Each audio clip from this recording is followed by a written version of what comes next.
Hey guys, Charles from Halt's Boots here, and today I wanted to talk to you guys about sole plates.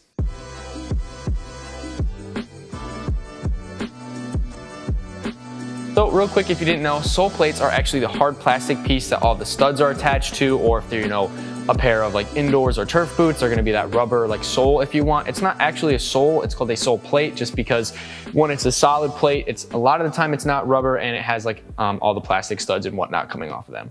We are using the Hypervenom 3 for most of this video, and that's just because I have several different pairs in several different sole plates, so it'll just make it easier to show the differentiation of each sole plate and overall just give a better image and idea for you guys to just kind of see everything for those who don't know everything about the sole plates.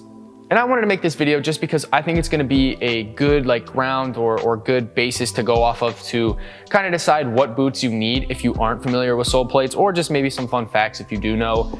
And it'll kind of just help guide everyone through what they should be purchasing when they're buying a pair of football boots, and kind of just using this as a guide of hey, I only have so much money, or I only can buy one pair of boots, what should I buy? So kind of just to base something off of that.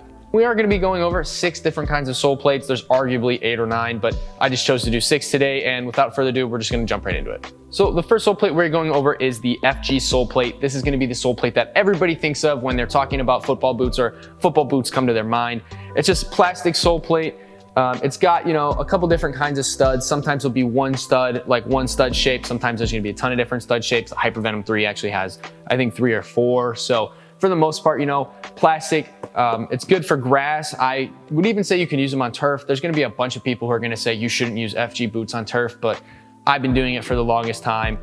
Everybody I know has been doing it for almost the longest time. So, you can definitely use these on turf. If you only have enough money to buy one pair of boots, which if you were me in middle school or high school, I didn't have a lot of money. So, I was only getting one pair of boots a season because that's all I could afford.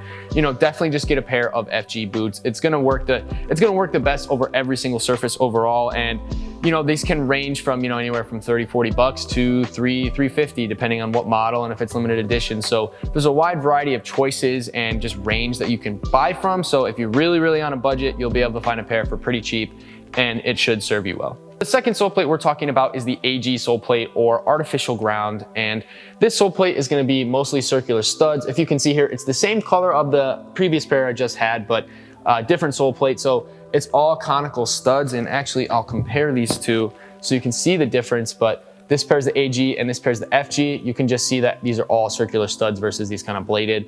And AG boots are gonna have these shorter studs here. They're almost always gonna be conical, and conical, if you've ever heard that term before, just means circular. So if you ever hear in a previous video or a future video, whenever I say conical, it just means round studs for the most part, and maybe even somewhat oval shape or almost conical, I'll say. But for the most part, just shorter studs. This just allows so the boots don't get stuck in the turf, and in the just if you're trying to cut back and forth or anything, you don't want to catch your studs on anything, because turf isn't quite as forgiving as grass is. In terms of pricing, AG boots typically run a bit more expensive, or even as a pair of elite boots. So anywhere from $250 to $300 is usually what they cost. Adidas might be slightly cheaper, and I'm not really sure about other brands because I just haven't paid attention to their AG models. But for the most part, they're gonna be a bit more expensive. I don't think you need this in your soccer bag. If you're somebody who, hey, I'm balling on a budget, what should I buy? Definitely just get a pair of FG boots and save your money there. I don't think you'll really need to buy AG. It is nice to have AG if you're someone who just has some cash to splash or plays on turf all the time. Then yeah, these are cool. I've never noticed a huge difference, but I have worn AG boots in the past and will in the future. So not a bad boot overall. Next, we're moving on to the soft ground sole plate. And SG boots, or soft ground, are boots that are gonna have metal studs. So if you can see here, it's the same Hypervenom 3 sole plate, just it has inserts where the metal studs go, 2 in the front, or 2 in the back, 4 in the front. It's like this for every brand and model, just they might be placed a little differently in the front depending on the model or the brand and everything like that. But for the most part, soft ground boots are just meant for if it's wet, rainy grass. If you're someone who plays on really nice grass pitches that are watered, you're definitely gonna want to consider a pair of these. But again, it's not a boot that I think you need per se in your your bag or anything like that. They do help, but usually these also run fairly expensive. If you have metal studs in any pair of SG boots, do not wear these on turf. Please, for the sake of everything, do not wear these on turf. It'll save your knees, your ankles, your ligaments, your joints. They're just way too long to be using on turf, and they're different from FG boots because if you can see, This is the normal FG blades that would be on the FG Hypervenoms, and the metal studs come up way higher. These are gonna dig way too far into turf. I know a few cyclopaths who for some reason love wearing studs on turf, but I highly recommend against it. If you do it at your own risk and risk to your knees and whatnot. This next sole plate I won't spend a lot of time on, but it's something I found interesting and had to pick up not too long ago. It is the MG sole plate. MG, or multi-ground, is a sole plate that's gonna be good for most surfaces, obviously because it says multi-ground. But if you see, it's got super short studs here. And if you look there as well, you've got all these studs on this sole plate. I wanna say it's 20 to 30, haven't counted them myself. Definitely good for turf. That's what I've been testing these on and why I got this sole plate to test it on turf. You probably get away with wearing it on regular grass pitch. I probably wouldn't recommend it just because, you know, I don't think you'll get as much traction because they are super short studs. However, if you are playing on a pretty hard packed surface, like if it's like a dry field, you know, it's got like kind of patchy areas and you know, there's just the ones that suck to play on. I would say this sole plate's probably gonna be okay for that. It'll give you enough traction in areas and your kind of weight's dispersed a bit more among all these studs versus just like the traditional like 10 or 12. So that might be a good option as well. But you know, I don't think this is a pair you need. If you want to try them out, cool. I think Puma's the only brand still using MG, and you know, it is what it is. It's an okay sole plate. Would I say you need it in your bag? No. Honestly, you could probably get away with a pair of FG or even just getting a regular pair of AG, but these cost about the same as like the high-end Puma boots because this is the Puma Future Ultra, I think. So, you know, you're looking anywhere from 200 to 230 for these. So again, not something I think you need in your bag, but if you want to try them out, I would say it's not a bad sole plate. Getting close to the end here, we're gonna talk about IN, or indoor boots. And indoor boots have a rubber sole that's pretty flat. I just call them flats. In a lot of like places I played at or teams I've been on, whenever, you know, we have training and coach says, you know, we're inside today, bring your flats. Usually it just means, you know, your good old indoor boot. And I definitely think this is the second pair you should have. If you're looking to play a lot of football, if you're looking to play a lot of soccer year round, you know, you don't have like a big budget, definitely get like a pair of firm grounds, and then if you can, get a pair of flats, because flats you can use on a ton of surfaces. You can wear them on turf if you want. Not usually something I recommend because there's almost no grip, but if you play like an indoor facility, like it has boards, a lot of the time they say you have to wear flats. So you can use them for that. You can obviously use them for futsal. You can use them on concrete. Just be aware, if you are wearing these on concrete, concrete eats these boots alive. The amount of cutting and just playing it and just how rough football players are on their boots, that's something that's definitely gonna destroy them, but I definitely think you need a pair. The price ranges anywhere from, I think, 25 to 30 bucks to all the way to like 150, 200, depending on how much you wanna spend.